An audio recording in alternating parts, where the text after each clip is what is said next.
Chester Bennington would have been 48 years old today. The late legendary Linkin Park frontman was born on March 20th, 1976.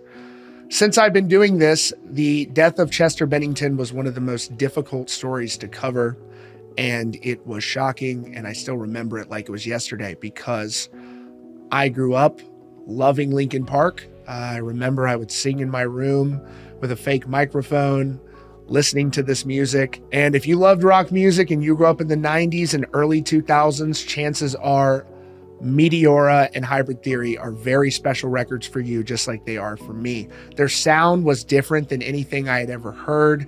They took nu metal early on in their career. I know they played different styles to where I thought it needed to end up. The sound was perfected. They mastered that hard rock sound that incorporated digital elements.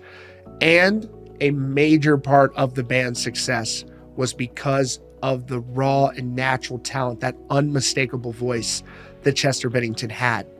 Before Linkin Park, his first band was called Gray Days, and you can see videos of Chester performing. He had long hair at the time. They ended up releasing a special project where they released songs that Chester did with them. He had plans to reunite with his original band prior to his tragic passing. Linkin Park's story is incredible. Chester joined Linkin Park in 1999. They were originally called Zero, and from that point forward, it was magic. Their debut record was Hybrid Theory. I don't know what the official tally is, but it seems like this may be the biggest debut record for a rock band ever.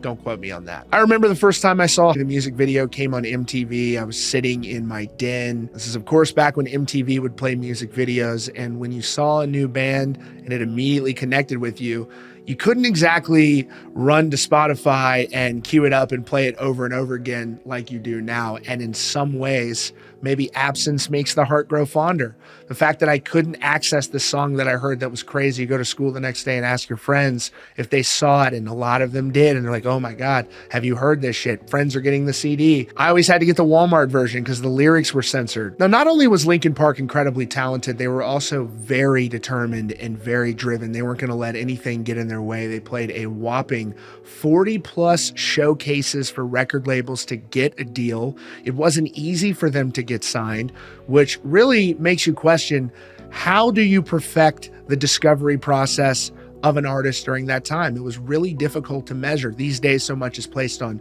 social media, but back then it was a lot of intuition. That band's going to get over with that crowd, almost like pro wrestling in a way.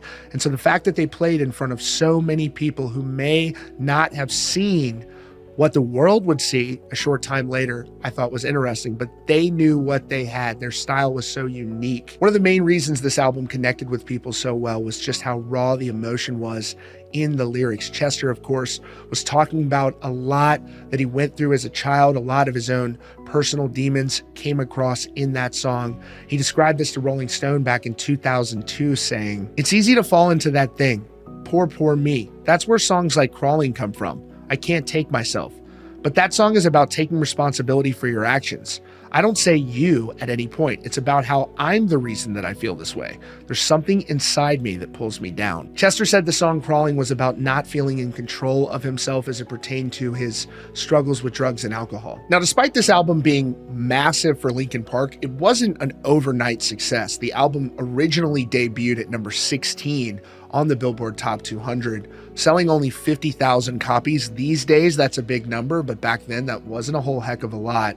But within 4 weeks, this band had taken off like a rocket, and they were selling over 4 million copies in just a few weeks. We saw this with other bands kind of around the same time. Creed had a similar run where they were doing crazy numbers in terms of album sales. Rock was at a different level back then. Linkin Park had become that band where you would talk to friends who weren't interested in rock at all. Maybe you had friends who loved hip hop. Maybe they loved country music. Chances are, though, they loved Linkin Park. That's how much they broke through. By 2005, Hybrid Theory was certified diamond, which means that they sold over 10 million copies of that record. Looking back on Chester's career, you could tell from the very beginning just how driven he was to be a musician. He was offered the opportunity to audition for Linkin Park, and when he did, he actually quit his job to do so and immediately went to California to take this opportunity. He had been frustrated at the time with the way his career was going, and there was a possibility that he wasn't going to return to music. Another album that I'm sure meant a lot to you, Meteora, was one where Chester had struggles with health problems during the recording of that record. He had severe gastro issues to the point where when they were filming a music video for the record, he actually had to fly back home to the United States and required surgery. The band actually had to finish up the music video there. I think that really speaks to his talent and his abilities, that he was struggling with his health during the creation of that album, and it still turned out to be definitively one of the best rock albums of the last 30 years plus. Now, during the early years of Linkin Park, Chester struggled with those substance abuse issues, from drinking to drug use, to the point that the band eventually would stage an intervention for him. Now, in addition to Linkin Park, Chester Bennington was a big fan of Stone Temple Pilots. So in 2013, when Scott Weiland departed the band, big news came out that Chester Bennington would be joining the group. He was very excited about this. He had an amazing run with the band, he said in a statement at the time. Every band has its own kind of vibe. Stone Temple Pilots has the sexier, more classic rock feel to it. Linkin Park is a very modern, very tech-heavy type of band. I grew up listening to these guys. When the opportunity came up, it was just a no-brainer. Now, Chester would do this for a few years, but ultimately he had to depart so he could focus full-time on Linkin Park, just given how big that band was. But it was cool to see him step into this group that meant so much to him growing up. One of the recurring themes you see throughout Chester's career is that it came across very clear to the fans. He was a genuine fan of this music, and fueled by that passion, he went on to have so much success, selling over 100 million albums worldwide. More than 5 years after his untimely death, Chester Bennington's impact is still felt strongly, and that is in large part due to the fact that Linkin Park has made sure his legacy has been honored. They've released so much material from their career, so many demo tapes that you get to listen to, from Hybrid Theory to Meteora to unreleased songs. And it is extraordinary for anyone else, but it clearly demonstrates how beloved Chester was and is to this day. The response to the song Lost from the Meteora sessions, it was like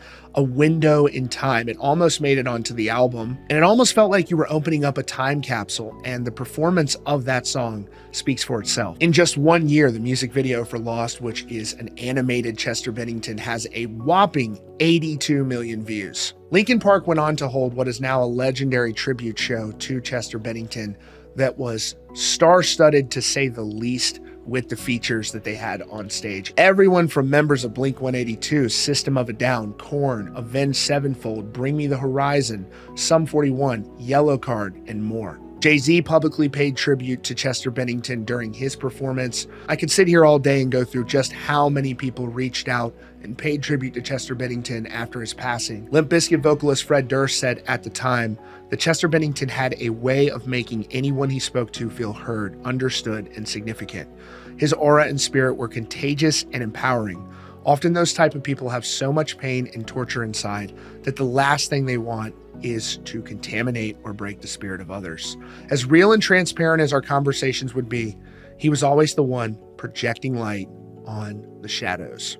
Chester Bennington, one of the greatest frontmen in rock history without question, gone way too soon. I wanted to take a moment to acknowledge his contributions to music, to rock music that means so much to us on what would have been his 48th birthday. Rest in peace.